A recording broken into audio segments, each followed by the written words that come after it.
Go Gogs. Welcome to Movie the Podcast. That's right, Movie the Podcast. This is the last week of January. Sadly, the last week. Sadly. Yeah. This was a fun month. I managed to sneak in a second Jackie Chan movie by accident this week Hell because yeah. I watched Kung Fu Panda, and I forgot he voices one of the Furious Five in Kung Fu Panda. Oh, no shit. I didn't know that. I've seen that movie. I didn't know that. But yeah, we watched, I'm just going to put it on Front Street. I think the best movie we watched this entire month. We watched Wow. Foreigner, which was whose pick? Sean's pick? Yeah. With Jackie Chan and with Pierce Brosnan. It's and I'm going to say this too. It's Pierce Brosnan's best movie. It's this movie- and then it's Mrs. Doubtfire, and then I guess the yeah. Bond movies. I This think movie bangs relentlessly. Like, and I kind of went against the grain of like picking shit that I already like, but like I think Sean said it last week, but it's cool to hear Pierce Brosnan speak with an Irish accent, which I guess is his native accent. Yeah. He's so fucking good in this movie. He's so good in this movie. Yeah, but anyway. we'll get into it. We'll get into it. I'm gonna I don't want to bury the lead, but I'm gonna put it out there. Like, even above Spider-Man, this is the hottest ant in a movie I think I've ever seen in my life. 100. Oh, that, yeah. Yeah. And they actually cast an age-appropriate actress Yes. to be Yeah. Pierce Brosnan. Like, you can still cast age-appropriate people, Yeah. age-appropriate women in relationships, and they can still be very attractive. It's so funny. Like, it's not like you have to cast. If this was like was this a Hollywood movie or was it like a UK, a British movie? I think it was a British one. Maybe like a Hong. I didn't really pay any attention to the credits or anything. The 8 production companies. But like, if this was an American movie, it would have been Pierce Brosnan and his wife would have been like Daisy Ridley. Right. Yeah. Exactly. It would have been Tom Cruise and Dakota Fanning. Yeah. No. Tom Cruise and the girl from Stranger Things. But there we go. All we right. watched The Foreigner. So what y'all watch this week besides The Foreigner? Alec. I only watched one thing, and I just finished watching it. Oh shit! Fresh off the presses. Yeah, and it's a good one. It's a movie that I've seen before, but I think I must not have been paying attention to it because it's really funny. Team America, World Police. Hell yeah! Yeah, that movie's awesome. That movie's so funny. I know giving us a signal. I know I've seen it before, but I either must have been drunk or like. Oh, I feel like in the old Columbia house, we watched that movie at least a couple of times. Like hardly paying attention or something. Yeah. Like it was on in the background or something. But that movie's really funny. Like, there's an NC-17 cut of that movie, isn't there? Yeah, it's the one where they like have the sex scene where they're like pooping on each other. Yeah, they're like pooping and peeing on each other. But it's ridiculous that is NC-17. They're puppets. Like, I think my favorite thing about that movie is that like not everything's the scale. Like when he does his fucking motorcycle montage and the guardrail's taller than he is. Like it's so fucking funny. They took him to DC and he's like going to like the war memorials and like stuff, and he's just a tiny little puppet standing next to like the Iwo Jima reenactment memorial. Yeah. Like it's just a tiny little puppet next to this full size. Bro, I do the chairman or whatever. I do his voice nonstop. Yes, like you I do. can't. And he helped it by sucking my cock. Like it's my go-to like old guy voice. Oh yeah, it's It's gonna be 9/11 times 10. That's right. 1 million. Like 9,110. He's a martial arts expert from Detroit. From Detroit. It's such a great button on that joke. One of my favorite jokes is like the main character is like a retired. Well, he's not retired, but he's like a Broadway singer or whatever. Yeah. And then there's some point in the movie where somebody's like, "Can you do? Everyone's got AIDS." yeah. I watched it with Stacy, and when I had seen it before, I knew nothing of like Rent. I had no idea that Rent, like a big plot line, and that was like AIDS. Now I know. And when that song came, I was like, "Oh my god!" It was like the PC personal computer joke. Like I just now got that. Come on, everybody! We got some quilting to do. It's so good. That movie fucking slaps. Yeah, Matt and Trey, pretty funny. Yeah. And it's funny how, like, all the, like, hyper-American macho patriotism shit that they were making fun of them is, like, even worse now. Yeah, it actually, like... It's not like it's, like, toned down. It's... Yeah, that was, like, mocking... 10 times worse. That was mocking George W. Bush neocons, which I would just love to have them back. I mean, yeah. Well, what's funny is that, like, I guarantee you could go to, like, YouTube and find... like a totally serious "Freedom Isn't Free" song that you know what I mean. That's basically exactly the same as the one in that movie. Where were you? Where were you? That was from the show. Yeah. But well, Matt and Trey, with that giant deal they did for Paramount, they're supposedly working on. I think it's 2 movies. So nice. Yeah, hopefully, like original movies or like just more South Park movies. Well, it was like the thing was like it was like X amount of seasons of South Park, several South Park movies, but I think those are just extended episodes, like the COVID thing they did, because that was technically like a 2-hour thing, and then they said 2 other movies. So like hopefully they'll do something else. I wouldn't be surprised if one of those is a movie adaptation of Book of Mormon, because I'm kind of shocked that hasn't happened already, to be honest. Yeah. They're gonna do Orgasmo Begins. I mean, I would be so totally for it. I fucking love Orgasmo. I promise my dad.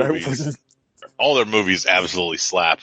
Yeah, they really, like, I don't know. They're like, you know, as much as like, we've talked about this 1,000 times, but like my personality would be totally different without The Simpsons. Like, I could say the same for like Matt and Trey and their sensibilities, like comedy wise. Yeah, I can't do hamster style anymore. I promised my father.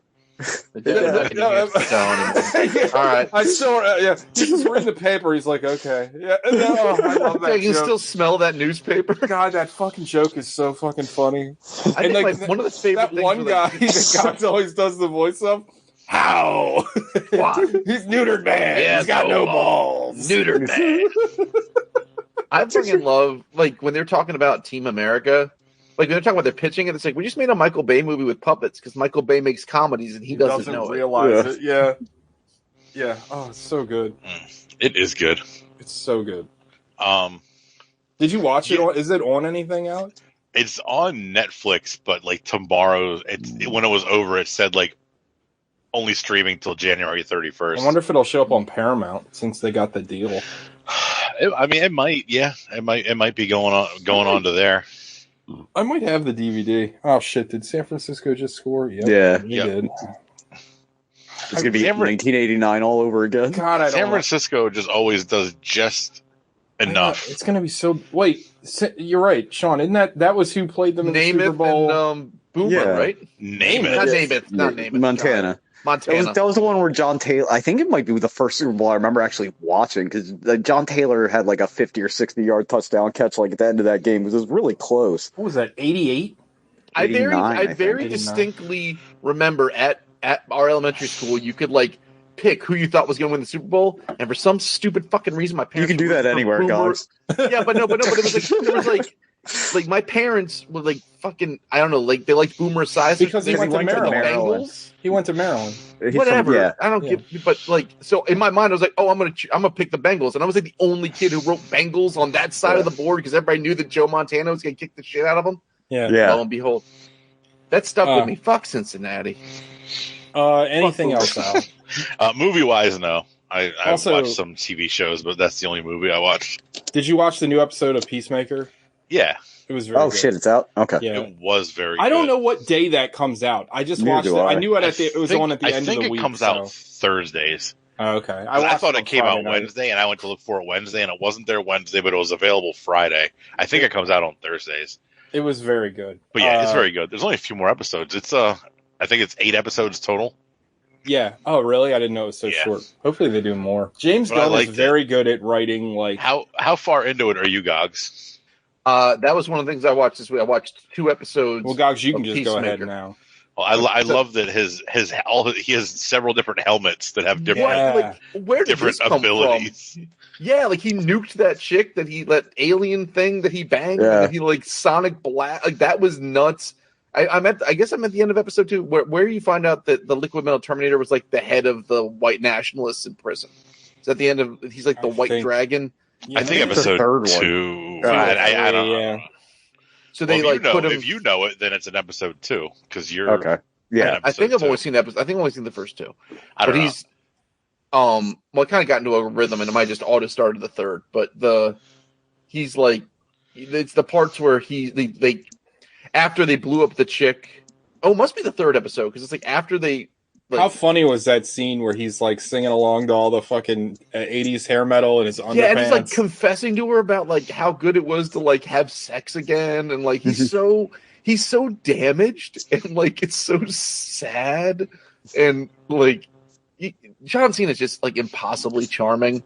Yeah, like, he's really good. I don't know. I think Sean brought it up, and I totally agree. Like. It's almost like stunt casting because he's such a good actor, but just how yoked he is, like anything that he does that's sort of sincere and sweet is instantly kind of funnier. When that eagle hugged him, I was fucking cracking Eagly, up. God, I love Eagly. Eagly's the best. But like, no, so far that show is great, and the opening dance sequence is so good, phenomenal. Every time, you know how like. I'm sorry, guys, but you know how on streaming services they have that little thing in the corner that's like, you want to skip the intro? I'm like, God damn, I do not. I do not. I am never skipping that intro. That and the Twin Peaks intro are like the only two I leave on. So like, what else is going? I've been introduced to Vigilante. He was like, I saved up appliances since you went away. Go ahead. I'm gonna forget this. So, do you know who helped choreograph the opening dance sequence? No. Alan Tudyk and his wife. Oh no shit. Do you know, the hot handler, the blonde chick, do you know who she's married to or who she's with? She's dating James Gunn. James Gunn, yeah. Yeah, wow. Good for him. I follow James Gunn on that guy has laid some pipe. Yeah. Anyway, sorry guys. What did Vigilante say? I'm sorry. The part where he's like, I've been saving up appliances since you went. Vigilante is like, he's like kind of touched, right? Like he's more. But like, I've been saving up. They did like the montage. But it's still kind of sweet though, where it's like, hey, do you want me to help you clean up? Yeah. It's like two toddlers that are just jacked with guns. Well, they double team the girl, the woman.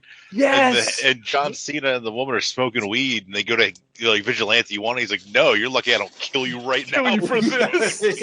Yeah, he's got like a Rorschach-esque moral code. Yeah, 5 years ago I would have shot both of you in the face. The way the way she's just like fucking dunking on her husband while Peacemaker's tying her up. It's like, do you know what Pumped Up Kicks is about? Was hilarious.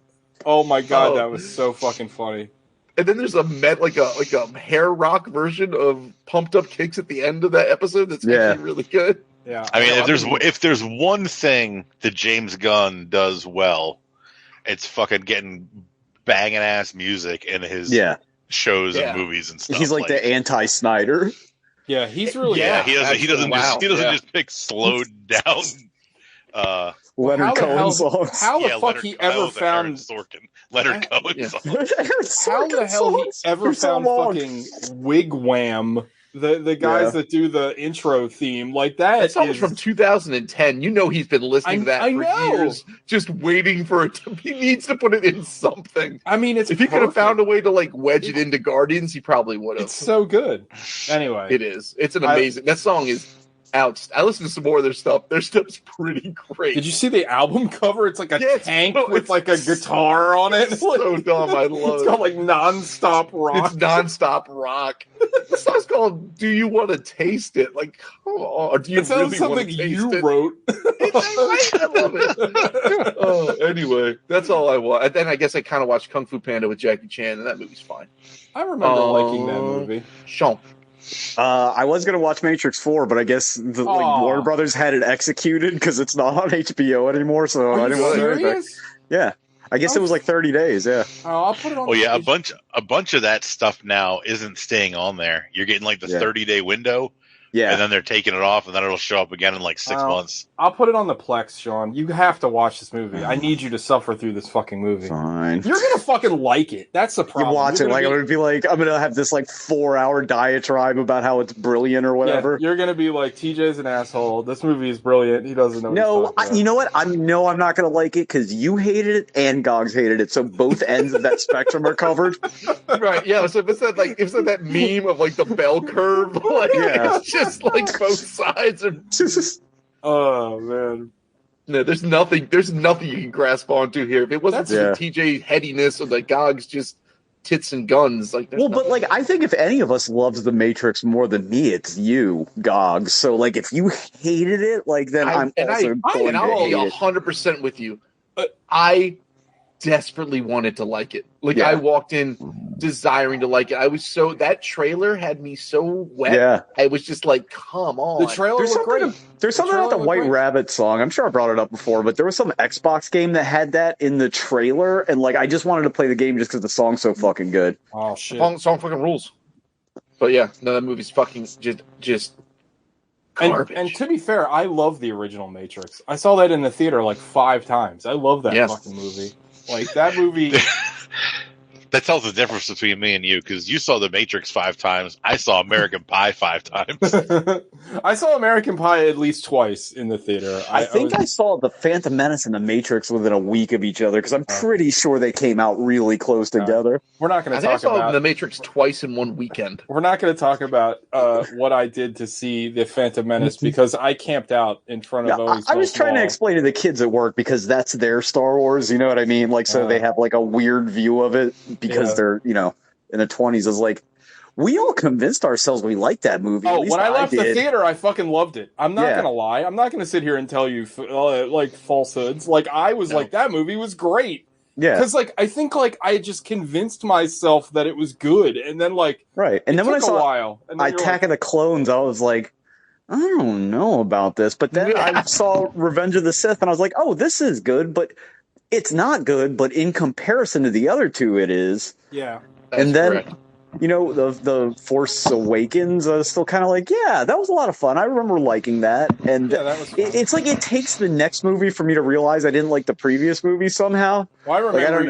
your reaction when we left The Last Jedi, and you're like, I didn't like that. No, I looked at Alec for approval because I know he was like a Star Wars guy. We were, I want to say 4 minutes into the movie. It was when they were when he was having that conversation banter. With Hux. Yeah. Oh god. And I looked at him and I was like pleading with him, like just like doe eyed, like I don't think I like this very much.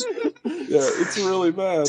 Oh, I didn't even do I wasn't even fucking solid enough to give you the Batman Superman big thumbs down from 4 seats away. Literally one of the best movie going experiences we ever had watching a bad movie. Like, oh my god. We all were like just in agony watching that fucking movie. No. Anyway. Yeah. It has made a lot of good content though. Both of those films has filled up a lot of airtime on Movie the Podcast. That is factual. It's my turn. Yeah. I only watched one movie, but it's a movie that I'd really like to talk about, and I'd recommend. I'm glad I get this platform to talk about it because I don't think I would have ever heard of it. I read about it on a list about like the top 20 animated films of the last 10 years. It's called Un, or well, I don't know how to ever say it in the Japanese the way, but it's Ongaku. ON-GAKU, Ongaku, R sound. Now let me sell it to you this way. First of all, it's an hour and 10 minutes long. Already my favorite movie. It is. I loved it so fucking much. Now you hear it's Japanese and it's animated, so you're like, oh, it's an anime movie. So that kind of brings a lot of different context of like animation styles and all this thing. It is like nothing I've ever seen before. Like the character designs are like super, super simplified. Like they look almost like King of the Hill characters. But then the backgrounds are all these beautiful, like really detailed, like watercolor paintings of like Japan. And the story itself is like it's a very quirky story. It's kind of a story about discovering like loving music. And I fucking loved it. It is so charming, and like they do like these visual again, like I think like it was very intentional to make the character designs like super simple, because there's moments where the characters perform music and they literally transform. Like they turn into like these cool like rotoscoped versions of musicians like Waking Life or some shit. A little bit, yeah, but like imagine like Waking Life, but it's like watercolor pencils. Like It's really cool and it's funny, and the music in it is like really, really good. I fucking, this movie just blew me away. I fucking loved it. TJ, what's the name of the show that the Cowboy Bebop creator did about the two girls that start a band? That's really good. Like, what is that? You know what I'm talking about? Yeah, it is really good. It's not the creator; it's one of the writers. Oh, okay. But yeah, it's excellent. I can't think of the name of it, but I'll look it up and tell you. But it's very good. But this Ungaku, I can't recommend it enough. If you're not one of the three people on the show. You can rent it on Amazon. It's also available on YouTube Movies. It's on the Plex. I fucking love this movie. I thought that, I don't know, like, it's weird to, like, say that a movie is about loving music. That's such a weird, like, basis for a storyline. But, like, there's lots of movies about that, though. But, like, that's its central plot. Like, these guys are bullies. Might I remind you of Nick and Nora's Infinite Playlist, sir? I really wanted to like that movie. But no, like, the movie is about these, like, high school bullies that basically discover music, and it's, like, so fun. Like, I don't know. And again, it's an hour and 10 minutes long. Like, it's so like, it's River City Ransom meets Hedwig and the Angry Inch, is what you're saying? It's funny, too. Like, I don't want to give out all the jokes away, but, like, so, like, the bullies, there's three of them. And, like, he literally, like, the main bully, Kenji, like this, he's like, we're gonna start a band, and they just like run the school because they're like the toughest kids in the school, because that's a very anime trope. Yeah. But like they literally, like, Kenji's like, we're in a band now, we're gonna start a band, and they don't know how to play any instruments. They just go to the band room. They're like, what do we take? He's like, I don't know. I'm sorry, no, I fucked up. Kenji gets a bass and he plays it, and he opens his mind up, and then he goes and tells his other buddies, like, we're in a band now. And, like, they go to the music room of the school, and they're like, what do we take? And he's just like, I don't know, take whatever you can carry. And the guy picks up a regular guitar and a bass, and he's like, which one should I get? He's like, I don't know, I already have one of those. And the kid picks up the wrong thing, so they end up just with two basses. And then the big lumbering guy just has, like, a snare drum and a bass drum that he sets up upright, so he just hits, like, I know, it's like, yeah. It sounds stupid, but it's so fucking cute, and I fucking loved it. I don't want to. How'd you end up hearing about it? I said it. I pulled up this article about. You said the best animated. The best animated films like the last 20 years, and this was like high on the list, and I can see why. Because you heard about it on Pod Save America. Yeah, the Pod Johns. I'm a big fan, obviously. But no, I don't really. I'm not doing this movie justice by telling you like the visual flares that they get into are so creative and interesting, and this movie like crescendos in a very like satisfying way. And again, like the music is really great, and I want to say one of the characters there's like a trans allegory, which I don't know if that's intentional or not. But before we get into this jerk off fest about The Foreigner, which I assume is going to happen, I have a question about Japan broadly that you might be able to answer, because you sort of like brought it up. I'm a big weeb, yeah.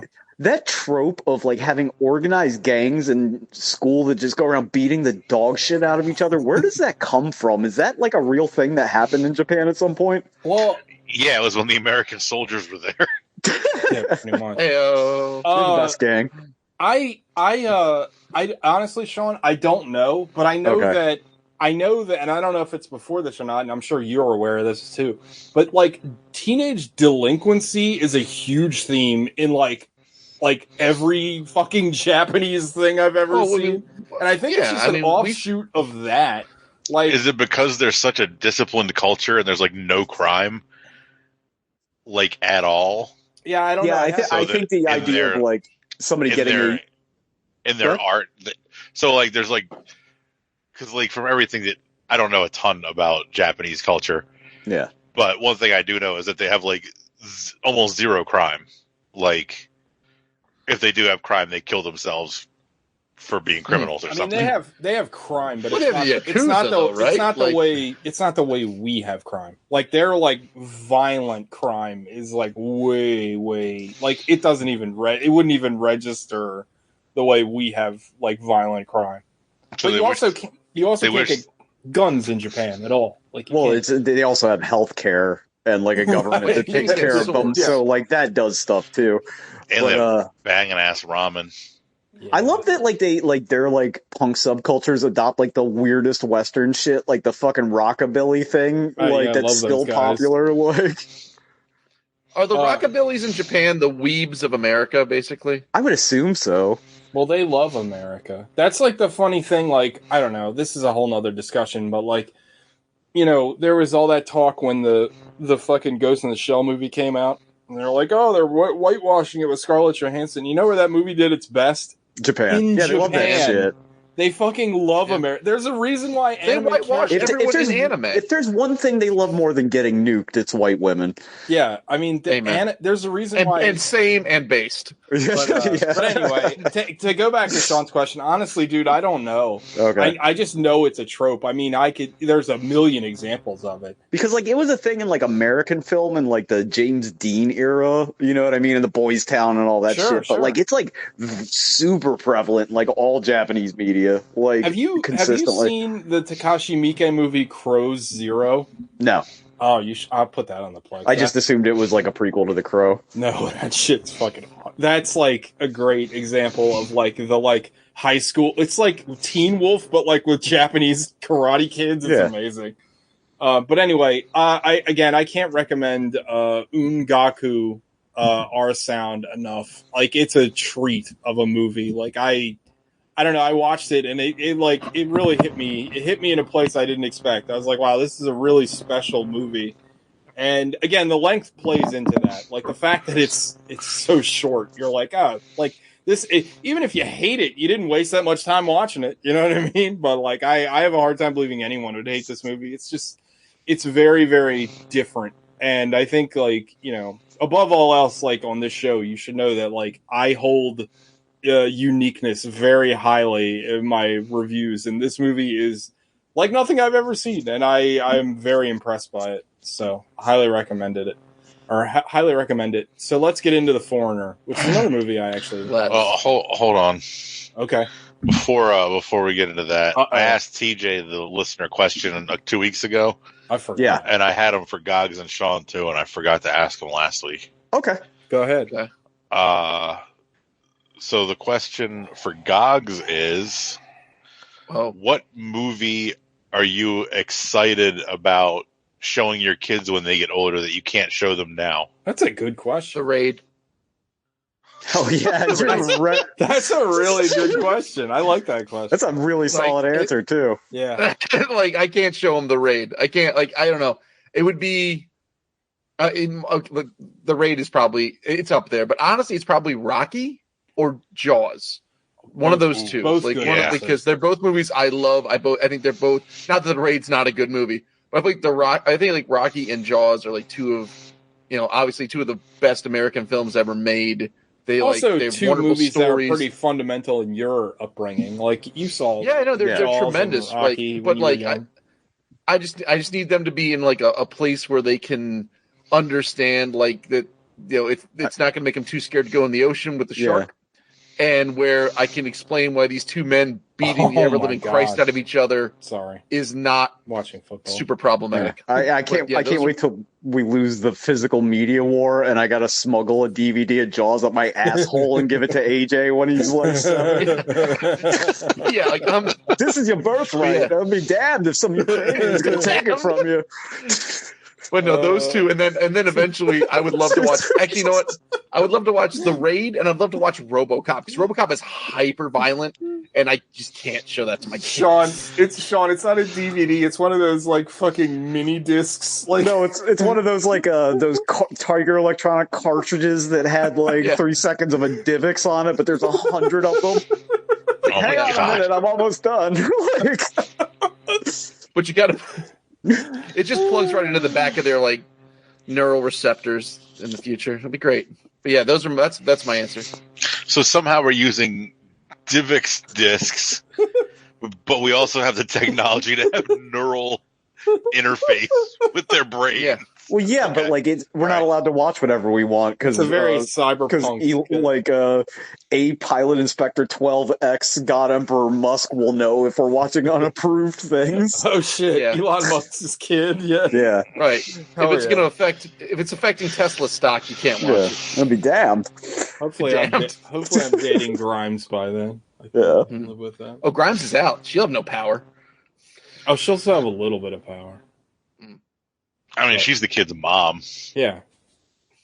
She has a little bit of influence. She's going to be the lady she's the only one that can ground the God Emperor of all right. Anything else? Another question, right? Yeah, question for Sean.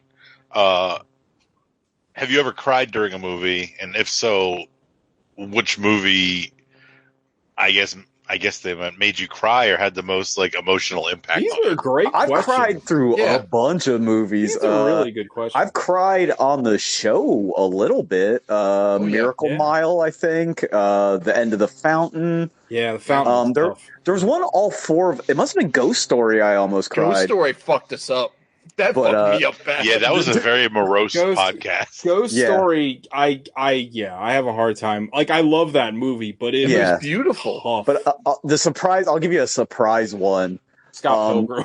No, but it has to do with my like passionate love for football and the retarded. Is Radio. It's the scene in Radio where they give him the Letterman jacket, and Radio Cuba Gooding Jr. goes, "It's for me." And like just fucking waterworks.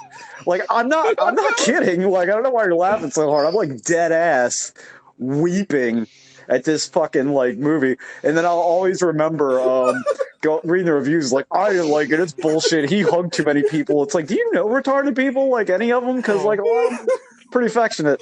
Just saying. Pretty great. Super strong. And then Cuba Gooding Jr. was like, somebody gotta suck this baby's dick. Here's the problem, like I can't like extrapolate, and I gotta stop saying retarded, but like the neurodivergent, or I don't know what the nomenclature is now, but like because like I can't see a kid that's like that and not think about, oh god, what happens when he's an adult? You know what I mean? And no, it's true, because you're an empathetic, kind human being.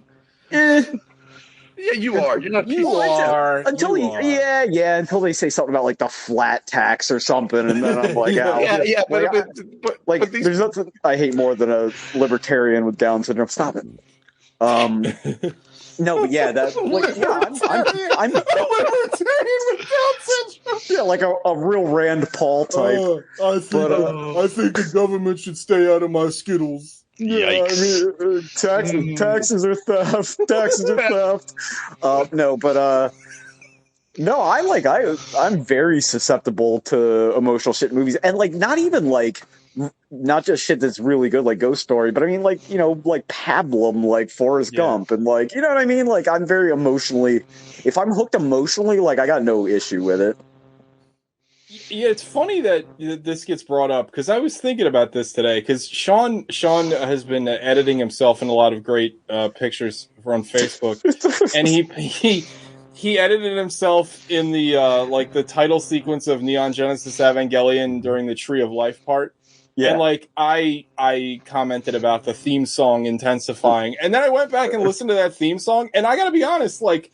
When I hear that theme song for Ava, like it like really like gets to me, like because I don't know, it brings up, we've talked about this before. We're all getting older, and like there's just certain things that just hit me in like this nostalgia button where it's just like I know it's just it's getting old. That's what it is, right? Yeah. But like me thinking about like what Neon Genesis Evangelion means to me, I'm not saying I'm crying, but it like definitely like puts me mentally in a place where I'm like, man, I love that show.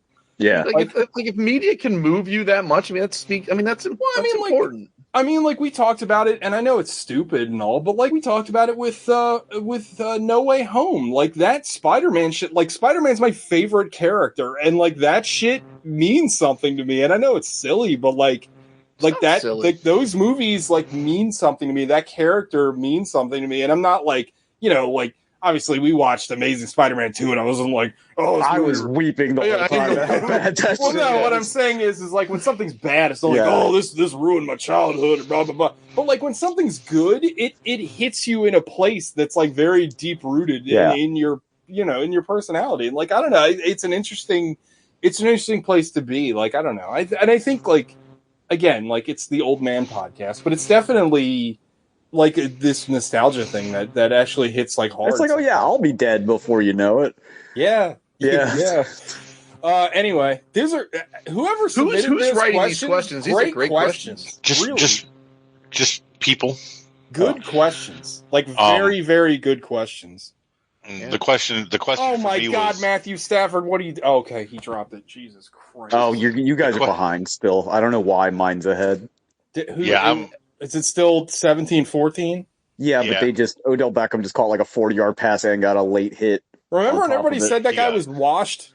Yeah. What turns out it's Baker Mayfield that's washed in his like fourth season. Yeah. Well, his I keep saying this. I know it's like crazy, but if like he's on the market, I would take him in a second. His shoulder was all fucked up this year, and they never benched him. But he's been doing it for 4 years now, though. I don't know. I would still take him. I would take him in the second. I don't know. The question for me was the biggest disappointment of a movie from my childhood that I rewatched. Ooh, that's a good one. These are great questions. And honestly, like I can't really think of any singular movie. Like I know there were movies I revisited. I was like, oh, that's not as good as I remember, or that's not a great movie. And some movies are a lot more problematic than they were. But after watching a few movies in the past like 6 months with a certain actor, I'm like, is he as good as we thought he was, or is he kind of a disappointment and he's kind of remembered as being great for what actor? I don't know what. John. We're talking about Kevin Costner. Oh no, John Candy. Oh, we haven't watched any John Candy movies on the show. No, but like everybody thinks John Candy's like brilliant. Absolutely, he's like a fantastic comedic actor. He's got a lot of fucking stinkers too. Yeah, like that's fair. He's got a lot. I think in the past probably year, I've watched Who's Harry Crumb, and that sucked. Yeah. Armed and Dangerous. Yeah, that sucked. John Candy suffers from what I call Busta Rhymes syndrome, where it's like he's great as a side component in movies, but when it's just him, it suffers for some reason. I can't figure out why. Can I put forward a question, though? Because I thought about this a lot. What is art? You mean like paintings and stuff? That's it. No, like, I thought about this a lot after we watched Dirty Rotten Scoundrels, and it was terrible. Is it that those are bad comedic movies, or has just comedy moved? Like, is like comedy just different now? Because like I always heard Dirty Rotten Scoundrels was hilarious, and then we watched it and it was really, really bad. But like at the time, were people like fucking just like jizzing in their pants laughing to that? I don't know. Like it's hard. I guess none of us can really answer that because we're not old enough. Yeah. Well, but then again, like I think we grew up in a specifically odd time for comedy because like we grew up in that weird Kids in the Hall leading into kind of Tim and Eric era of like bizarre anti-comedy. So true, our parents don't really think the shit we like is funny, and like kids that are younger than us also don't think the shit we like is funny. Yeah, people now do not love The State. No. The State is incredible. See, that's crazy to me because I feel like I don't know, like not that I'm in like in the pulse of things now, but like I feel like the Tim and Eric style comedy is the like purveying comedy now. It's because you're in a fucking bubble. Like talk to somebody that's 25 right now. Yeah, I guess. What do they like? Right. What's funny for them nowadays? Right. I mean, they like absurdist shit. I mean, they like Bo Burnham. Oh God, he sucks. He's fine. Like he's hit or miss, but some of his stuff I really enjoy. I watched some that of it's movie. kind of. I did. I thought it was. I enjoyed it. I hated it. I mean, I don't know, but like John Candy, I didn't look through his whole filmography. He's got a lot of stinkers. Wagons East is not great. Camp Candy was good though. The cartoon. I barely remember that. Like Canadian Bacon's great, but maybe it's like Sean was saying, he's a main character in it, but there's so many moving parts in that movie that he's not the focus. The Great Outdoors is fantastic. Great Outdoors is good.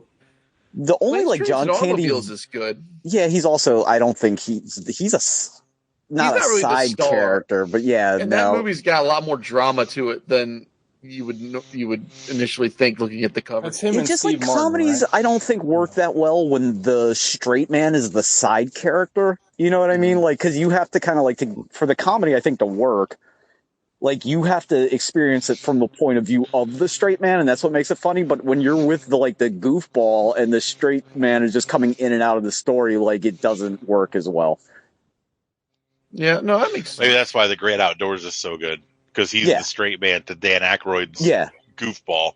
And he's playing against, go find yourself a spin cycle. Yeah, go find yourself. What does that mean?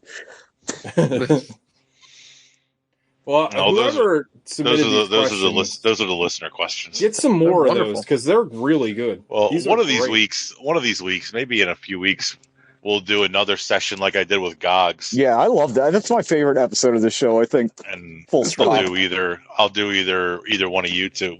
Hell yeah! I've been waiting for you. We also need to do that. We need to have your version of that too. Like, I want to hear your answers to those same questions. Yeah, I mean, I can send you somebody a copy of I have them all on my phone. I listen to that podcast now because that podcast is great. It's mostly British people that I don't know, but I still am interested in their answers. Yeah, it's still fun. But it's really fun when you get one of the British directors that you love. Like Edgar Wright's episode is fantastic. His was a 2-parter, I think, wasn't it? Yeah, it was awesome. And Edgar Wright sounds just like a typical British nerd. Yeah, which I guess is what he is. But I really wish I liked his last movie more. It really disappoints me. Still haven't seen it. I wanted to love it so much, and it's just I didn't care for it. But whatever. Well, you can't win them all, right? Yeah. All right. The Foreigner. Well, the 72 Dolphins. They say that, but until now, we've won them all. Yeah, you can win them all. Fuck it. Pleasantville. I like that movie. I like that movie too. About the guy with is that the Kellogg movie? Pleasantville is the movie where everything's in black and white. Oh, okay. No, it's Wellville. I'm thinking of The Road to Wellville. I think they blow yogurt up everybody's asshole. Yeah. They introduce cornflakes to keep people from jerking off or whatever. I like that. Yeah, and the guy just keeps prescribing yogurt enemas to everybody as their way to get better health. I've never even heard of that. Who's in that? It's called Welcome to Wellville. Oh, it's Matthew Broderick. I think Anthony Hopkins might be. It's about G.W. Kellogg or whatever that guy's name was, the cereal guy. It's good for keeping down the urges. Yeah. That Pleasantville movie, though, Sean turned me on to a YouTube channel about special effects guys that watch and the stuntmen. Yeah. Well, they can't figure out how they did some of the effects in Pleasantville, which I find fascinating. That's so wild. That channel is awesome, by the way. I can't remember their names, but it's so cool to watch them dissect different special effects, and then they ruined that fight scene in Mission Impossible. The one with Henry Cavill, because they're right here, the floor is a crash pad, and then you see it dip just slightly. Yeah. I was like, fuck. I can't remember what it's called, but it is. What do you know what it's called, Sean? Is it called ruining your favorite movies? Yeah. It's excellent, though. No, that's this show. It's really cool to watch, because they're they know everything, and it's fun to them, well, this is how they did this, and this, I don't know. It's a movie. I was watching something with Scott Adkins breaking down fight scenes and all. Yeah, he does that for GQ. No, it's different. He's been on that show, though. Oh. He's been on that show because he's obviously he's a fight choreographer, so he knows a lot of shit too. Anyway, I'm sorry. This is going to be a long fucking episode. I don't think so, because we're going to talk about how much we love The Foreigner and that. So who wants to tell what happens in The Foreigner? There's a lot of twists and turns in this film. There's a quick caveat I want to make to this movie to make it make a little bit more sense, because it's based on a book. Yeah, called The Chinaman. Well, it's called The Chinaman for a reason, because And they touch on it in the movie, but they don't do a good job of explaining it. In the book, he's a former Viet Cong soldier that was like Operation Paperclip. But that's what his whole backstory. Well, no, they just say that he was a U.S. soldier in Vietnam. But like his actions are very like Viet Cong, and in the book, he's in Viet Cong, and like the joke is they just call him the Chinaman. He has nothing to do with China in the book. It's just they're just racist. You know what I mean? But they couldn't get away with naming the movie The Chinaman. No, so even though they say it 1,000 times. Yeah, so they named it The Foreigner. Yeah. Yeah, I didn't know the book was called The Chinaman until the credits. So shit. All right, so Jet Li is in London. This scene, oh my god! Taking his daughter to. Was he go to a dress shop to? Prom? His 35-year-old daughter is going to prom. To the formal dance or whatever. Yeah. He drops her off. He's waiting in the car for her. Guy pulls up on a motorcycle, walks into the dress shop or walks into a shop, and then like boom. Yeah, everything blows up.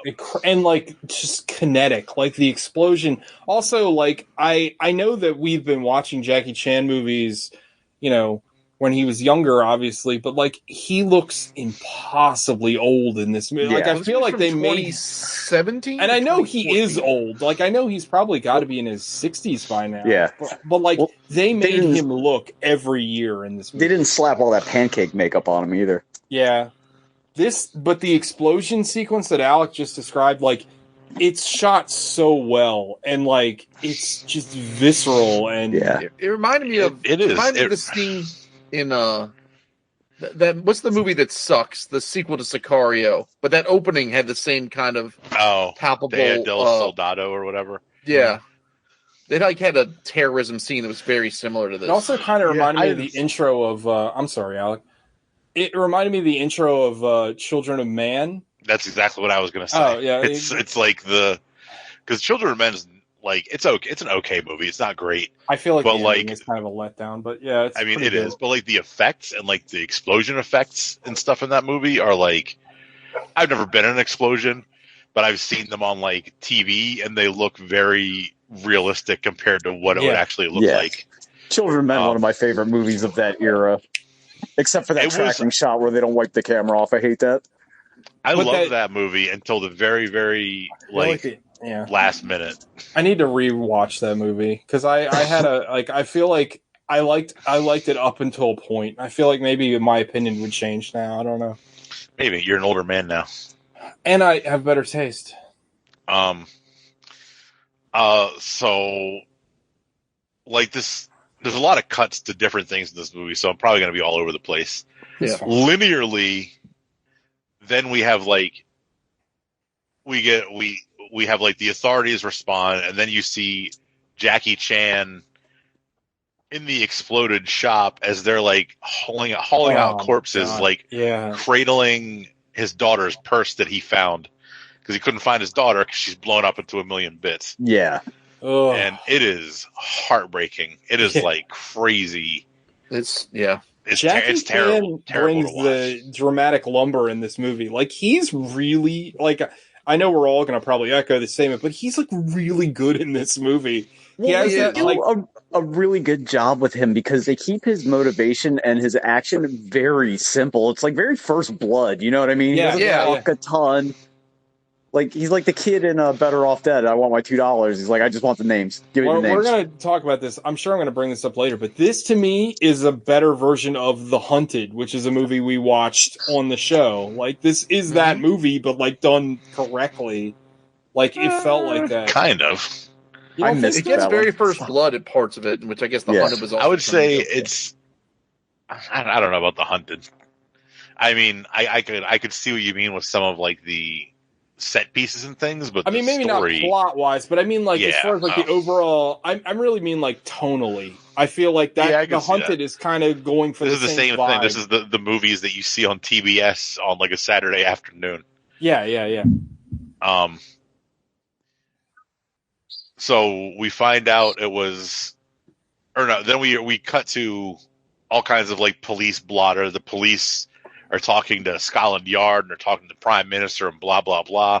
And then we cut to a scene of Pierce Brosnan waking up with his girlfriend, who is not his wife. But we find out a bit younger later. Version of his wife. Yeah. He is, I forget his exact position, but he's essentially like the Prime Minister of Northern Ireland. I don't know exactly what they call it. He's like a liaison. I was just about to say, he's like a liaison. No, he's close to what Alex said, because like Northern Ireland's still part of the UK, so he's like some kind of like minister, like what would be like the Chancellor Prime Minister of like, Northern Ireland. But they're not going to call him Prime Minister because he has to report to the Prime Minister. Right. But like he's in charge of Northern, kind of, because like the governor to the president, right. I guess, kind of. Yeah. And he's ex-IRA, who now is reformed and is against all the violence. Or so it would appear. Jesus Christ, Cooper Kupp is a fucking like how can nobody cover this dude? I don't know. Good. I don't understand. In like the first quarter when he dropped that pass, I was like, that he never like he would have gotten a touchdown easy if he caught that ball. Like he's insane. Jackie Chan. So he's ex-IRA. We find out pretty much all we need to know about him. He holds a meeting of like if it was an American movie, it would be like a mafia boss having a meeting with all like his local lieutenants trying to figure out who's doing what. Yeah. He's got like all the heads of the different like IRA factions at a table trying to figure out where they got who they took the explosives from and who's responsible for this. Because when they took responsibility for the explosion, the group that did, they called themselves like the AIRA or something. The authentic IRA. Yeah. It was like the fucking it's like Spinal the Ghostbusters, the new originals or what? Yeah. Meanwhile, Jackie Chan is going to the police like every day, asking if they have any leads, what they're doing to find his daughter, and he's trying to pay them. Like he's like desperate. He's like. Yeah, he brings stacks. 20,000. He brings 20 grand or 20 lbs.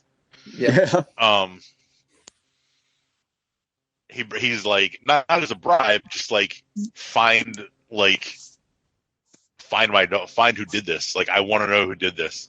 Just give me the names and I'll take care of it. Yeah, he's not even asking like for justice. He just wants to know who, so he can go. Bring his own brand of justice.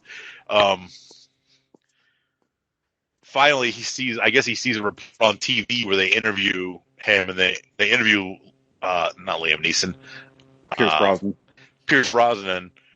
What's his name? Liam Hennessy. Liam Hennessy, which is a fucking Irish as fuck name. They all have Irish as fuck names. Yeah, there's like 8 guys named Sean in this movie.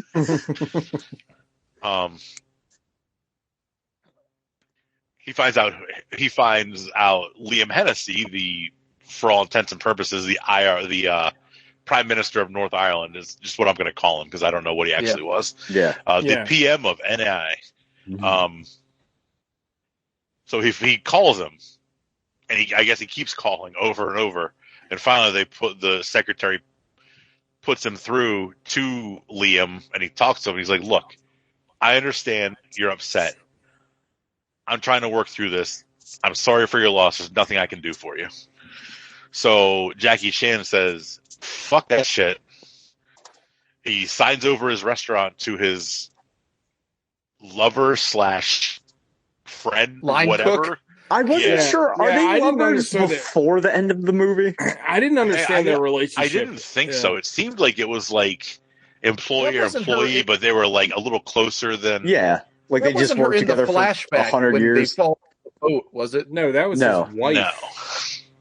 Well, I mean, I didn't know if it was like a hidden thing. Well, the wife, like he says that she died. Like everybody died. That's like his whole thing. He's like, it's just him and that one daughter. So the guy, fucking Liam, fucking Pierce Brosnan's second in command. That's Roose Bolton, right from Game of Thrones. Yeah. And he's another guy in this movie who shouldn't have been doing the stunts that he was doing. Yeah, getting the absolute shit kicked out of him. So Jackie Chan keeps getting the runaround over and over and over and over. So finally, he decides, fuck it. I'm going to sign my restaurant over to my buddy. She can keep running the shit. What was it? It was like the Golden Hen or something like that. Something like that, yeah. I'm going to sign my restaurant over to her. She can keep running the shit, whatever. I might be dead anyway. Yeah. Takes his van, gets a ferry to Northern Ireland, rents a room, and goes and visits the Prime Minister. Oh, pause real quick. There's a small scene where you see Jackie Chan on a computer and he's like deciphering code words that the media is giving out. So like you already know, like he knows, like he's a lot more keen. You know what? This movie's kind of like what I wanted. Fucking Harry Brown to be, not Harry Brown. What the fuck? Harry Brown.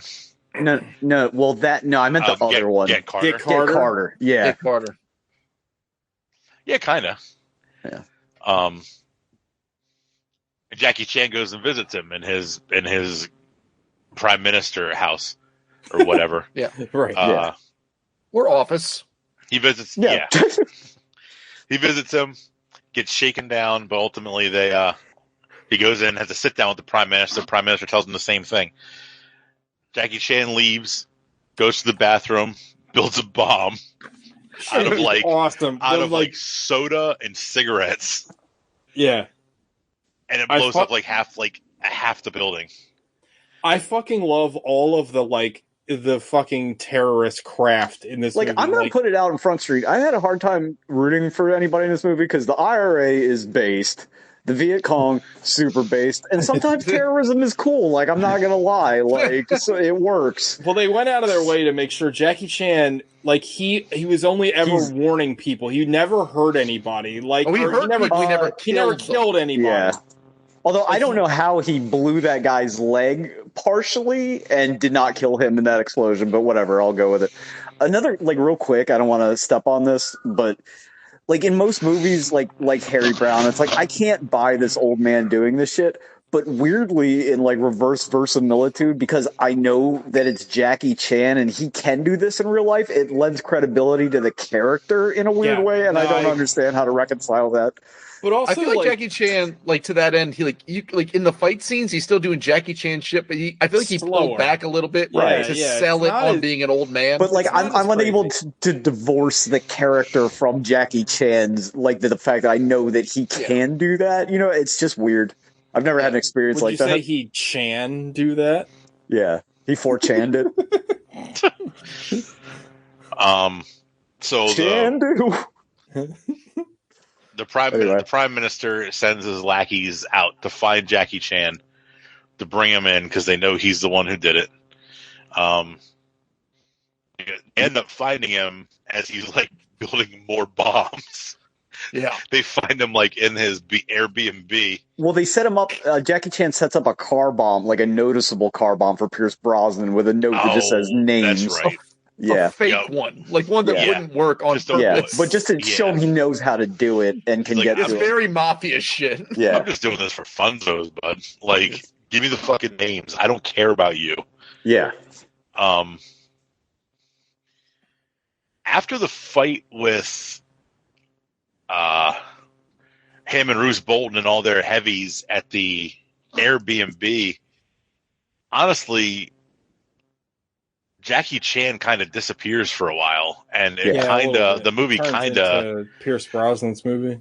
Yeah, it kind of drags for a little bit. I love the movie overall, but they could have cut a good 15 minutes out of this. And part of it is that, like Sean said earlier, it's all these Irish names that I don't fucking understand. Yeah. And they all sound the same, and they're saying, oh, this character, that character. I don't know who any of these fucking people are. Well, it pivots from a revenge movie to a Tom Clancy espionage movie, kind of, where he calls in his nephew from the States. But I loved all that shit. I have to slightly disagree. I have to slightly disagree. For me, personally, I don't think it's slogged because I like that kind of procedural. Well, you don't get that kind of adult drama anymore unless it's just a Bridge of Spies, boring ass dad movie. Well, also, if you haven't seen this movie before, you honestly don't know that Pierce Brosnan is part of the problem. You think he's actually just there's two streams trying to get it looks like the movie's set up Jackie Chan's trying to get to an answer to finish it off his way, and then Pierce Brosnan is trying to get to the answer to finish it off his way. And then you kind of get all like the little, he set things in motion that got out of control. But I also think that the way that you find out that Pierce Brosnan is involved in all this is like very, it's like very naturalistic. Like it doesn't feel like a big like da da da. Right. It's not like, one of those it's John Hurt moments fed to you where he's acting like understated, like in a weird way. Yeah. Most movies like this, and we brought this up on the show, is like they act like the good guy until they're revealed to be a villain, and immediately their personality changes. But his personality is exactly the same. It's just the circumstance that you understand has changed. Yeah. Whoop. Game over. Oh fuck, Jimmy G. Did Jimmy G win? What happened? No. Just throw a pick. I'm behind you guys. Yeah. Bad. I mean, he really didn't have a choice, but not great. Aaron Donald is a fucking menace. Anyway, there's a lot of Pierce Brosnan interacting with like some of his lieutenants and other people, but like I don't know who any of them are, and I can't keep them straight. They all look like generic, like Irish white people. Yeah, like they don't have beards, they don't have any like distinguishing marks. His nephew Sean has longer hair, and he's noticeably younger than everybody else. But everybody else is like boiled honky, a 55-year-old white guy with no discernible like features or anything. Well, there's the one hot IRA chick. Yeah. Well, she's part of the other cell, though. You know, she's not. Well, like, I've been just talking about all the people that are like coming and going from Pierce. Yeah. When they go to the farm, and all the different people coming and interacting with him. It's like Pierce Brosnan, Bruce Bolton, and a bunch of white dudes that all look the same and have the same name. Their voices all sound the same. Pierce Brosnan constantly is requesting more dudes. At first, they're like, "Oh, 10 men should be able to cover this," and then after after one of the several bombs that Jackie Chan sets off in the at the farm compound, he's talking to Bruce Bolton again. He's like, "Fuck it, send 100." Like, I don't know. Yeah. Like, just keeps. We need more dudes. Weirdly enough, my favorite explosion in this movie happens in the farmhouse that you don't actually see. Yeah, because they're just in the kitchen, kind of talking, and you hear it, and it's this very like subtle explosion, for lack of a better word. It's like, oh, that's what it would really sound like if you were like, half a mile away from it. It's just this weird thud. But also, go ahead, Sean. I'm sorry. No, go ahead. I was just saying that towards the end of the scene, this is a great scene where they bring in the tracker to try to find Jackie Chan out in the woods. I thought that was cool as shit. Like, I like that whole sequence as well. Like, I just caught up to you guys. That Jimmy G pass was horrendous. What was he thinking? What were they thinking? That was horrible. Jimmy G sees all these guys like fucking Josh Allen and Patrick Mahomes doing shovel passes. He's like, I can do that too. But before the tracking scene, it's revealed that the nephew is having a relationship with the hot aunt. But because this is a movie written by, I guess, David Chase, every woman in here is up to no good. Like, they are all awful. Yeah. That is a thing in this movie. But in her defense, like, I guess Pierce Brosnan got her brother killed and never, like, retaliated. Like, there's a whole, like, kind of subplot about his lack of, like, being the person he used to be, at least with a public face. He wants him to be the old, fired-up terrorist. Yeah. The Butcher of Bregan or whatever the fuck. Yeah, I feel like there's parts in this movie where we've talked about this before with like book adaptations to movies, but I feel like the book probably goes into a lot of the like little subplots a lot deeper than this movie does. But the movie's like almost 2 hours, and I feel like if they put any of that shit in, it would really drag. It would have drug it down. Yeah. And you don't really need to know. I got it. You know what I mean? Like, yeah. I get it from context. Yeah, I totally understand. All right, sorry. So there's another bombing in London. They blow up a bus. The terrorist group blows up a bus, and this time it's a woman that does it. She leaves a bomb on the bus, gets off. Her and her boy get on a motorcycle and zoom away while the bus explodes. Which is also horrific and like really well shot, and like especially in their silly ass bus. Yeah, and you see like the family, the mom and dad, and their like 2 little kids get on the bus, and then like 30 seconds later it explodes. Yeah, it's pretty awful. Well, they should get out of Northern Ireland. So that's they're not. London. They're in London. I'm talking about the English British should get out of Northern Ireland. Yeah, okay. Fair. So the pressure keeps mounting on Pierce Brosnan because everything has. At this point, I don't know that we know or officially have confirmed that he's the one behind it, but everything is clearly out of his control, and he is just like, losing it. Yeah, he's losing it on everybody. Yeah, like that's the one thing I'm not like totally sure. Like what, like he is trying to like still be like run the IRA, but like everybody else has like gone off the reservation. I'm not sure exactly like what that relationship is. Well, I feel from how I took it was that like he's had relative peace for what they say like 19 years or whatever. Yeah. He's trying to get some of his old like brethren back from Britain because they've been in British jail forever. Right. So he's like, I'm going to open the lid just a little bit. Yeah. Just to try to put some pressure to get these guys back. But it was like Pandora's box. The second he opened it a little bit, he just lost complete control of it. And it's fucking off the rails. And he's just like slowly losing his mind trying to figure out how to get it back under his control. Yeah. Yeah, because he wanted like financial targets that didn't have people. He didn't want casualties. Yeah. He wanted buildings gone. And they're like, he's like, what do you want? This is the hotheads are fired up. He's Jack, and every fat Irish guy he knows is Tyler Durden. That's correct. We get to the point. Well, eventually, or no. Hold on, I'm confused on how the timeline goes. At one point, Jackie Chan infiltrates the farmhouse, knocks out his dog, takes his gun and his knife out of his desk.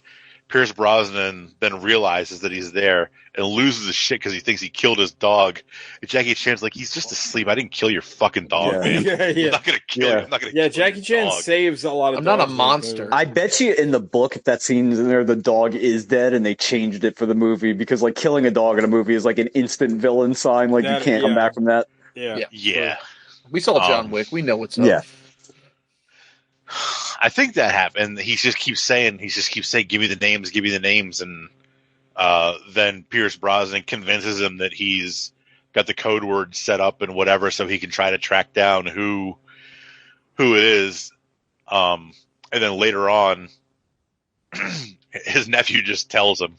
He just tells Jackie, like, it's this guy. Here's where they live.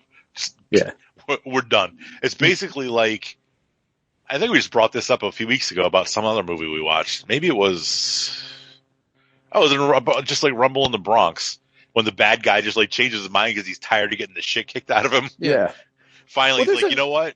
It's just like in John Wick. He's like, fine, here's where he is. Just leave us the fuck alone. Just go take care of these guys. We're tired of getting the shit kicked out of us. Well, there's a moment in the fight with like between the nephew and Jackie Chan where they sort of have like this begrudging soldier to soldier respect for each other. Yeah. And like then they're kind of like, that's not during the fight. That's after Jackie Chan won. That's after Jackie Chan kicks the fuck out of him. After he almost brains him through the bottom of the mouth with a stick.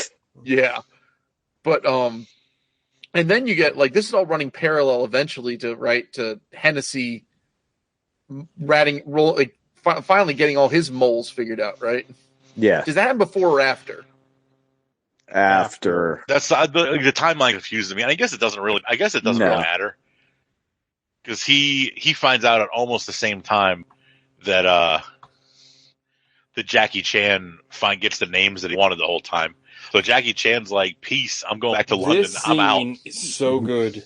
Yeah, when Jackie, oh my god. He convinced, I guess, either lies or convinces the woman who owns the apartment building that there's a gas leak and he needs to inspect all the units. Yeah. He goes to the unit that the terrorists are in. Oh my god. And now hold on, pause real quick. just for proper context, you have to understand that freedom fighters, not terrorists. The IRA guys terrorist earlier.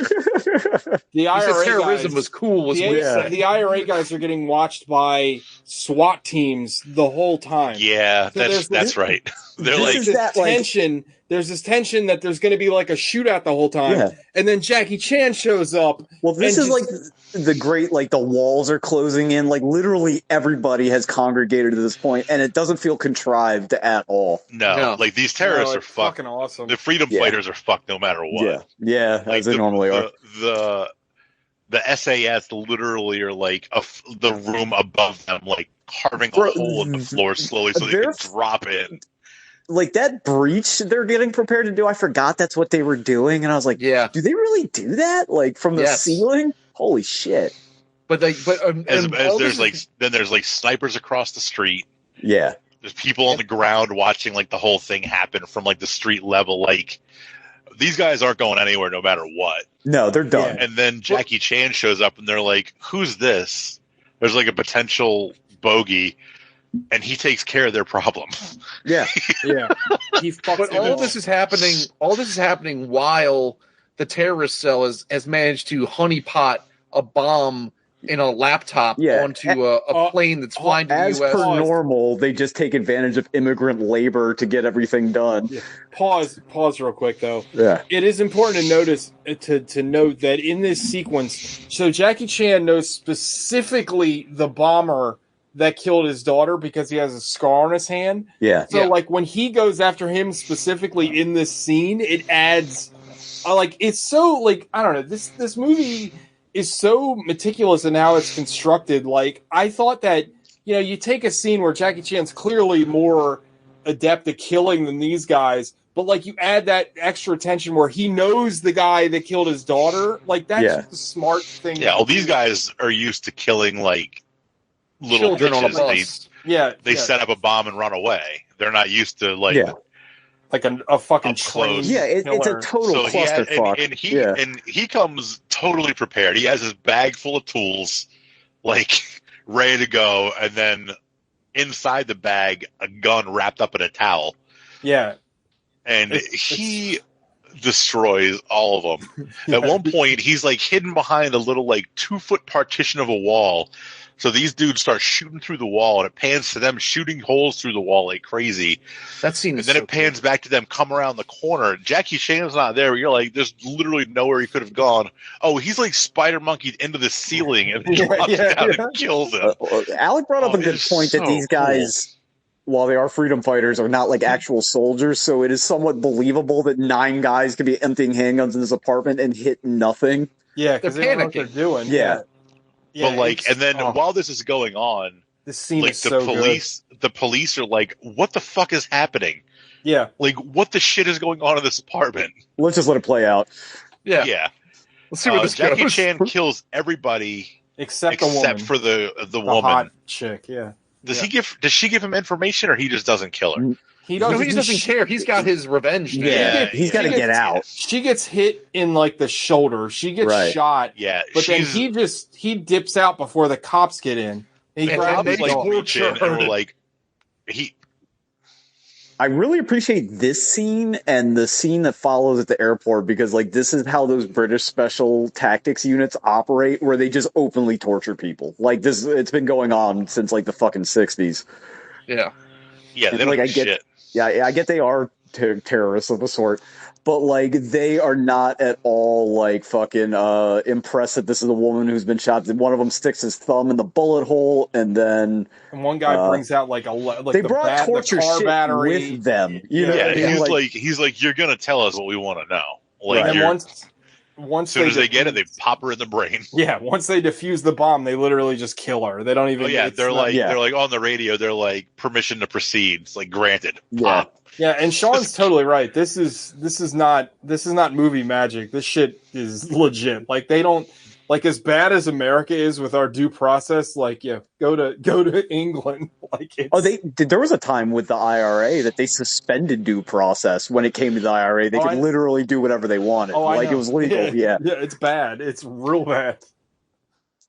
It was interesting. The cops let it all play out. Like I was like, well, they're also not like. I think it's important to note they're not cops. They are SO19. They're like SAS or MI something. Yeah. They're like they're an intelligence unit. They're not like London police. Well, the cops are just playing it. They're playing it like me watching like the college basketball playoffs. Like whoever wins, that's the side I'm on. Like that's just Jackie Chan dons like an old person's raincoat and has like a fucking like Pekingese just waiting. It was the manager's dog. Yeah, it was the manager's dog. Oh, I missed that. He rolls out of there like fucking Tokyo Godfathers. The cops are just ignoring him because he just looks like an old man carrying his dog to let him out. Goes down. This is the only part of the movie that I really didn't like, and he just leaves the dog tied up to a pole somewhere, hoping somebody would find it while he goes to a post-revenge nap. Like, just take the dog with you, bro. Yeah, I agree. It's your dog now. And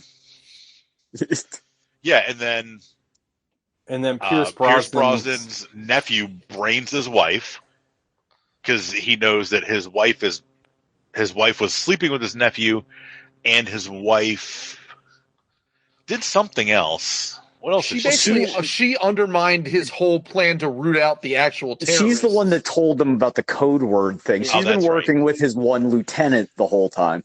She's more IRA. The guy. I don't think you mentioned him, but the guy. She's been working with the guy that Pierce Brosnan ends up shooting earlier. That was feeding the other terrorist cell information. The movie is nothing but honeypots. Yeah. So Sean, the nephew, kills her in the apartment that she's staying in under Pierce Brosnan's orders, so he can go back to New York and also not get killed. Pierce Brosnan goes to his luxury condo in London because they're summoning him there. Basically, the prime minister, they find out about the bomb. They found out the bomb was going to be on the plane that was going to blow her up. She says, I fucking own you now.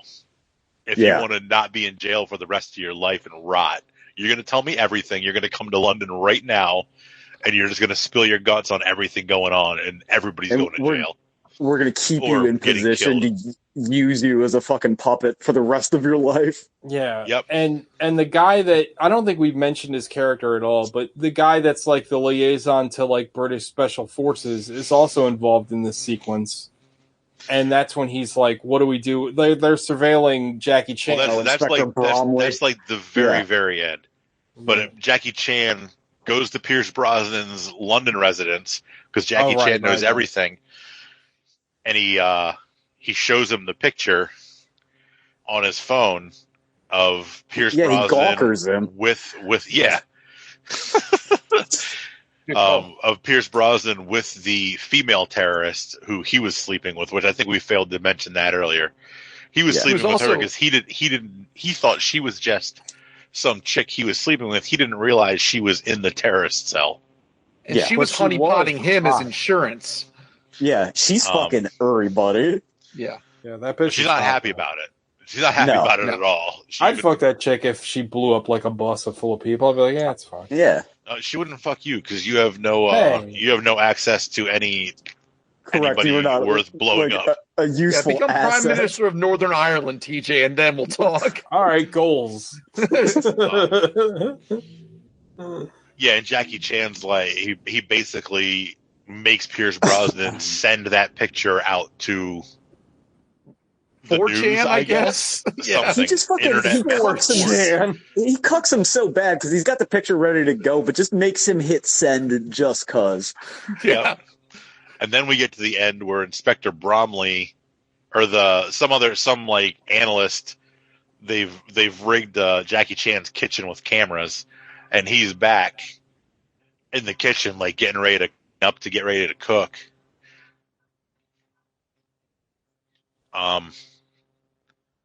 Yeah, and they're like, should we get him? And he's like, should we get him? He's like, nah, let him go. We owe him one. I love the ending, though. I think that ending is really cool. Like, it's a different version of the same ending of Burn After Eating. He's like, well, yep. What did we learn? Yeah, this call. Yeah, no, burn the body. Yeah, burn the body. Yeah, I love it though because like it's kind of cool. Like, because Jackie Chan, like, he basically, without kind of wanting to, like, toppled this whole regime that he didn't even, you know what I mean? He had a very simple goal. Never his intention. He just wanted to kill the person who killed his daughter. And if they arrest him, he's going to blow up their whole spot with Pierce Brosnan and all the other shit they got going on. So it's like, fuck it, just let him, they want to keep this as undercover, because they like, all the British, like, government people are like, we're going to keep they were going to keep him out of it. Yeah. Just for the sake of after this, like, him. He's not going to be involved in this shit at all. You don't get any, he'll just go back to his life. Yeah. Like, he doesn't, like, he doesn't want to be the, like, special forces killer that he is. He didn't ask for any of this, and it's just how it is. It's very First Blood. It's very First Blood in that regard. Yeah. This movie is great. So if you listen to I didn't actually listen to it, but apparently if you watch all the credits and through like the first part of the credits where it's like the marquee shit, there's like some song playing. It's like some instrumental song, probably like the orchestral theme of the movie.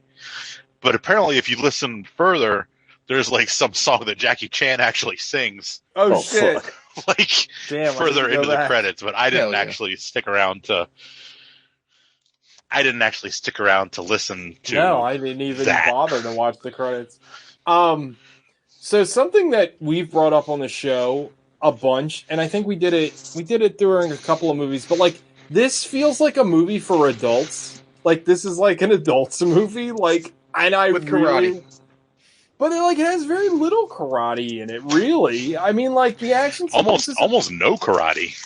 Yeah, I mean, the action sequences are good. Wait a minute. Mr. Hey, this kickboxing movie doesn't have enough kickboxing, thinks this movie has more karate than it does?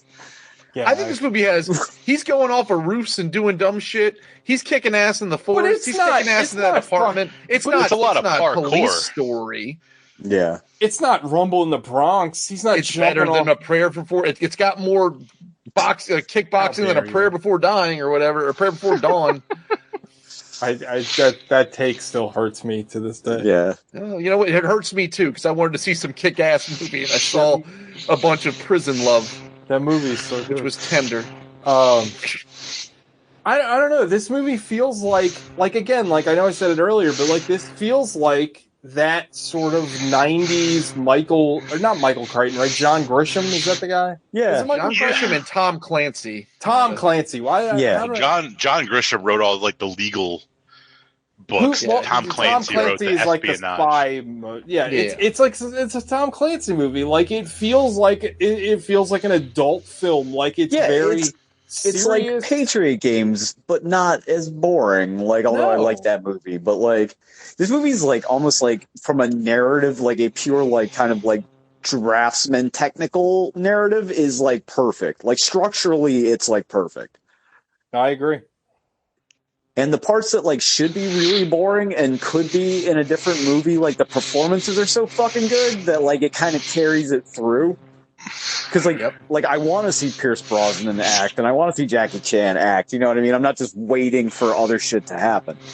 Yeah, agreed. Yeah, no, I totally agree. And like I don't know, like what Alex said earlier about having like just little things like Pierce Brosnan's like wife is age appropriate.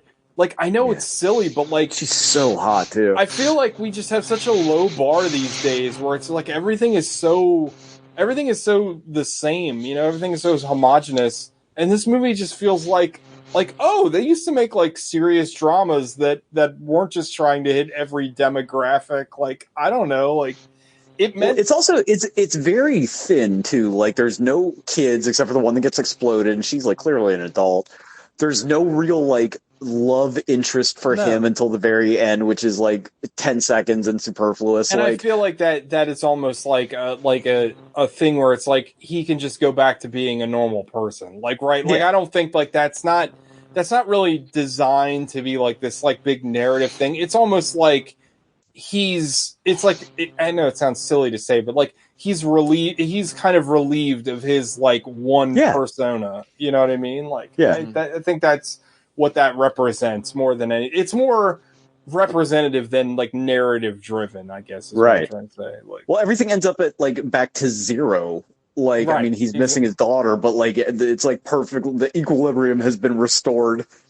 Yeah, absolutely. Like, I don't know. Like, and again, it hits another trope that we love, where it's the old man gravitas. Like, both Pierce Brosnan and Jackie Chan are both old men, and there's just something about their performances. Gogs, go ahead. I'm sorry. Go ahead. Oh, so I looked it up. They're Pierce Brosnan and Jackie Chan are 1 year difference in age. That seems pretty insane to me. Like, yeah. I would have I would have thought Jackie Chan was 10 years older than Pierce Brosnan. But to Sean's point, right, about equilibrium, and I was kind of thinking about this when I was watching it, like him hunting down that movie kicks ass. Him hunting down the IRA in a weird way, does that bring him closure for the way the pirates and everything killed the rest of his family? Like, is this finally him, like, putting all that to bed? Well, he killed those guys too, though. No, he didn't. They got away. Oh, that's right. Yeah, maybe. I don't know. Like, I think it's that could be for him personally, but like from a functional standpoint, I think TJ brought it up. Like, he does it like by accident. You know what I mean? He doesn't intend to topple the IRA like, and all this political intrigue. He just like. Again, right, but I looked at it like he's been carrying the weight of feeling like he failed his other daughters, like he's lost everything, and this is finally his way to finally set something right by making bad people pay. It's almost like now that his daughter's gone, like this is weird. Like, it was somebody brought up like relief. Like, he has no more care. Like, he might be like a nihilist now, but like he's got nothing to worry about. He has no obligations. Like he has closed that whole. Like, life up until that point is closed. And they play up in the beginning like him being a very protective father. Yeah. Right? Like, so yeah. I don't know. I like this movie a lot. Alec, any thoughts before we get into our final five knuckle shuffles? No, I really overall I really enjoyed this movie. Like I said earlier, I could have dealt with there was a point in this movie where I was like, did they just totally forget they have Jackie Chan here, like 50 yards away from Pierce Brosnan in this farmhouse, because they didn't focus on him at all, and it was all on Pierce Brosnan and the and all the political intrigue, and like I just want to see Jackie Chan kick more ass. Like, it didn't like ruin the movie for me, but I feel like they could have trimmed some and made it a little tighter, but it wasn't bad by any stretch, or it didn't turn me off or anything. Sure, yeah. Also, to harken back to a show that Sean and I were on with Nate, parts of this movie felt very Metal Gear Solid to me. I think it was all the like sneaking around. Like, I don't all right, well, let's get into five knuckle shuffles. I'm really interested to hear what everybody has to say. Sean, why not? This is like a 10 for me. It's like, it's not special. It's special in a way because it's like very competent. Like, it's just like a technically kind of perfect movie. There's no like, I think what I'm trying to like put it in is like, it doesn't suffer from any of the trappings of action movies or dramas of this era. There's not 9 million cuts in it. Exactly what you mean. Yeah. You know, it's not like Taken. You know, this like Taken is the B side of this movie. You know what I mean? Like, it's a million cuts and there's 200 things going on and everybody's trying to fuck, you know, hit. Like, it's just everybody's trying to fuck. Everybody's trying to fuck. No, like, this is like a hyper competent movie. It's a fucking very well put together peanut butter and jelly sandwich. Like, you know what I mean? Like, I'm not describing it like as well as I could. But it is like a 2008 Honda Accord. You know what I mean? It's like very reliable. It gets you where you're going. Like, there's nothing to pick at. You know what I mean? Like, and again, it's not special. It's not fucking like I don't know, a Brunwell movie, but it's special in comparison to every other movie that this could be, because there's been a lot of those like fucking bad dad movies. And like, they're real shitty, and this is like very good and very. Well, this kind of came out in like, I think Taken came out before this, right? Or maybe like, so I think well before this. I think Taken had like 3 Takens before this came out. Oh shit! Yeah, this is only like 4 years old. Taken came out a while ago. But yeah, I love this movie. Like it held up very well, and again, like I'm very pro all the factions in there except for the British Special Forces. So, Alec, I'm gonna give this I'm gonna an 8. Like I really enjoyed it. I enjoyed it a lot. And this is your first time seeing it, right? Yeah, I'd never seen it before. This is my first time. I thought it was very good. The action's good. The performances are all good. Like the political intrigue is good.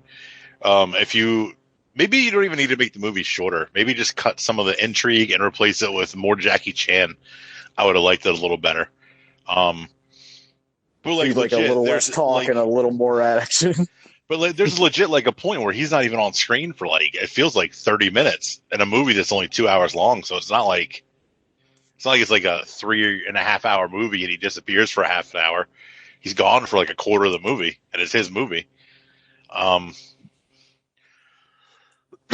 Yeah, and it gets a little bit of bump because it's directed by the same guy that directed fucking Green Lantern. I guess he learned his lesson. And Casino. That's fucking crazy. This book must be fucking awesome. I'm really glad you brought this up because Martin Campbell is the guy you're talking about, Alec, and he has directed he directed a movie last year called The Protege that came out. Do you remember this? Maggie Q and Samuel L. Jackson. It looked really generic and boring. No. Yeah, no one saw it.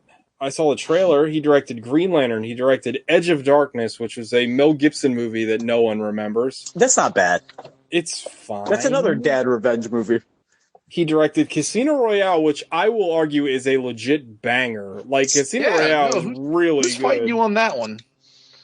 Legend of Zorro, which I'd also say is a really good movie.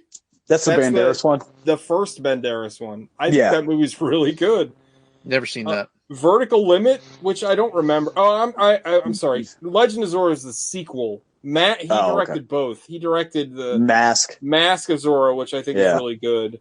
Vertical Limit, which I think is bad, if I remember correctly. I shit on that movie all the time. That movie's terrible. He directed GoldenEye, which is fine. Sean, you'll appreciate this. Do you already know this, what I'm going to say? No, I didn't look up his filmography. Sean, do you know a movie you bring up on the show 1,000 times that no one has seen, and I'm constantly like, I need to watch this? Give me a hint. It's an HBO movie you bring up a lot. And the band played on? No, it's about magic. Oh, the fucking Dennis Hopper Cast a Deadly Spell. Yeah, that movie fucking rules. He directed Cast a Deadly Spell, which I only know because of you. I've never seen that movie. That movie fucking it's like that movie's like made for you specifically. I know, like, I need to watch it. Also, Sean, I know you've seen this movie, and Gogs, possibly you as well. Major League 3, Back to the Minors. Like, it's going to be like... He directed the Ray Liotta vehicle, No Escape. Hell yeah. You've seen that movie. Oh, it's awesome. Unrelated to the Sega game, possibly, although it might also be this... Yeah. Dude, No Escape rocks. So Martin Campbell has got a very checkered filmography. A lot of ups and downs for this cat. Green Lantern. He's got one of those Greek diner menu filmographies where there's 4 or 5 good things and then just like 100 horrendous things. But it's so weird because this is so well made. Like, this is really well made. Like, it's competent. Like, regardless of like how you feel about the guts of the movie, like, it's very well done. Like, I don't think there's any argument there. But anyway, moving on. Gogs. Who's left? It's going to be a 10 for me. Like, I really, like, as I was watching it, like, I remember watching it. I remember when it came out, like, I was all excited about it. And I don't think it actually got a theatrical release in America. Maybe I don't know. I remember we watched on the ass end of possibly, what's the Prometheus sequel we keep bringing up lately? Alien Covenant. Yeah, I think we watched both of those movies that day, and like I think we started this one at like 1 a.m. Like it was crazy late. Yeah, but I remember seeing like the ads for it with like they show all the ads with all the karate in it, right? But it's like, no cap. This is the best Pierce Brosnan movie, best Pierce Brosnan performance I can think of, It's old. We love old, broken down. We love old man movies, right? Like we love them. Yeah. And it's old man Jackie Chan, simple like A to B like revenge plot that gets like woven in with all this like what I thought was cool political intrigue. Like there was nothing about this movie, and I'd seen this movie and I forgot about all the twists and turns, which was fun because I got to see that all over again and like experience it. Like I don't know, I really really enjoyed it. He's great in it. Pierce Brosnan's great in it. There's not a bad. I can't think of a bad performance in the. No, I can't think of anything particularly bad. There's also not a twist in it that doesn't make any sense. That's just I was like waiting for it to be. And like the twist and like the reveal, like that he set everything in motion is almost a stepped on line.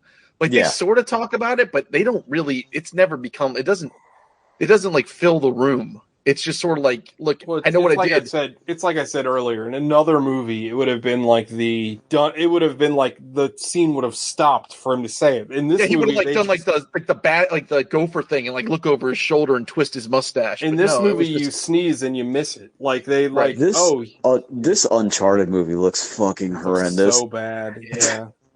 But anyway, I absolutely loved it. Like it's super super good. I think it's my favorite Chan movie we watched this month. And I think the lowest score I gave this month was a 7 to Shanghai Noon. So like this has been an excellent month for me.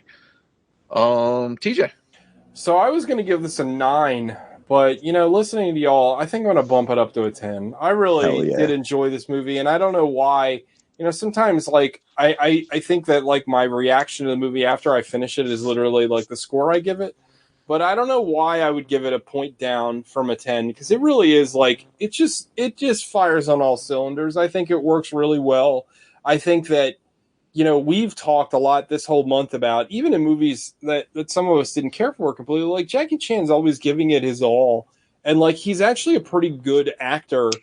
And I think like this movie gives him a lot more range. Like you don't expect him to be, I think like the first thing that kind of hit me, I've seen this movie before, but the first thing that kind of hit me watching it this time, and I think it's with the context of watching 3 other Jackie Chan movies, is it's almost stunt casting, because Jackie Chan is always, even in like the face of like violence and depression, like he is always upbeat and happy. And like this movie, he's like very dour and sad. And it's like, it hits you in a weird way, because you're like, oh, that's Jackie Chan, and he's like depressed and old, and it's fucking weird, and it works. You can't be a man that's sad named Jackie. Like it doesn't even work. But like you also he's gotta be like Jack Chan. And I think like the thing is, and I think like we've talked about this before, and Sean, you talked about this during your review, but like it's impossible to separate what you know about Jackie Chan to this movie. So like it adds to his character. You know what I mean? Like you're expecting him to make some kind of stupid joke, or like a weird, oddly placed rape joke, talking to several telephones, like in or a black lady might walk by and he's like, "What's up with that?" Like, and like you don't get any of that. There's no levity in this movie. It is very dry and very like somber. But I kind of love it for that, because, and again, like, you just don't get these movies anymore. Like, these movies don't exist. No, it's like fucking Tinker Tailor Soldier Spy. Like, and it's like, I kind of love it for that reason. I think, like, Gogs's point, all the performances are great. I thought the action sequences were well done, but not overdone. They don't overstay their welcome. There's still great Jackie Chan shit going on, like where he's like getting out, like that scene where he's getting out of the Airbnb, and like there's just cool shit going on the whole time, and it's just a treat. Like I don't know, I really enjoyed this movie a lot, and I think that it's kind of a nice capper to this month, where it's like, I wish this month was 6 weeks long. There's so many other great Jackie Chan movies. But like, I don't know, it's cool to see this guy show such range and be in such a different movie. Also, where he's not the lead. You know what I mean? He's definitely not the lead. This is ensemble. But I'm just glad nobody like picked a tuxedo or some shit. Like I really wanted to. I wanted to pick something that was like really bad, but like I couldn't do it, because I love his movies too much, and like I didn't want to sit through one of those. Like, I mean, we watched. I know Alec didn't care for Police Story, but I think there was even aspects of Police Story that were pretty entertaining to him. Yeah. I mean, like, this is a fun month. We needed this, I think. Like, we're going to start 2022. What's next month, Alec? We don't have a theme. What? Oh, no. Ooh, Black History Month, too. We could do... we should do something Valentine's themed. Oh, yeah, we've never done a romance movie. Never done a romance month. Oh, yeah. Okay. But we got to think of a funny name, Gogs. Riff on Valentine's Day. Okay, I'll workshop something. Fuck Bewary? Yeah, fuck Bewary is not terrible. Let's see. How did we not have a February? That's crazy. We always have. I thought we had a February. February? I don't know. We'll figure something. Or we could just do Valentine's Massacre and just do all slasher movies. Valentine's Day Massacre is good. There you go. There it is. Or slashers. We could do Valentine's Day Massacre, which could be slasher movies or just straight romance movies. Whatever anybody wants to do. Yeah. Okay. All right. Little grab bag action for you. Does anybody have a pick already? We need a movie. For this month we just came up with. I got one. Yes. I have one. I got one. Go ahead, Sean. You first. Love Jones. I know I've talked about it on the show a million times. You have talked about this movie a lot. This is going to be interesting because I do not like this movie at all. Ooh, you know who's going to like it? I got $100. Wait, have I seen this movie? Hold on. With Lorenz Tate and Neil Long? The black indie drama? I'm thinking of a different movie. Okay. No, I have not seen Love Jones. Okay. Who's your money on me? Alec, okay. Yeah. All right, so next month, Valentine's Day Massacre. The laziest title. We might revisit that title. Yeah. But Love Jones next week. Yeah. All right, tune in. I have to pee. And the Super Bowl is the Rams versus the Bengals. Yeah, who had that? Not me, that's for sure. Imagine being a fucking Lions fan and you got to look at Matthew Stafford, his flesh-colored beard, going to the Super Bowl while you got. I mean, I kind of love it, to be honest. Like, It's like it only took Matthew Stafford going to another team to be like, oh yeah, he is fantastic. Like, he's a really good player. Like, yeah. I mean, they had to trade every first-round pick they have until, like, Christ comes back, but they got the Super Bowl, so they've gotten the Super Bowl twice, haven't they? Yeah. That is what you're supposed to do. Yeah. So, in 10 years they'll suck, but whatever, who cares? Yeah. I'll be dead.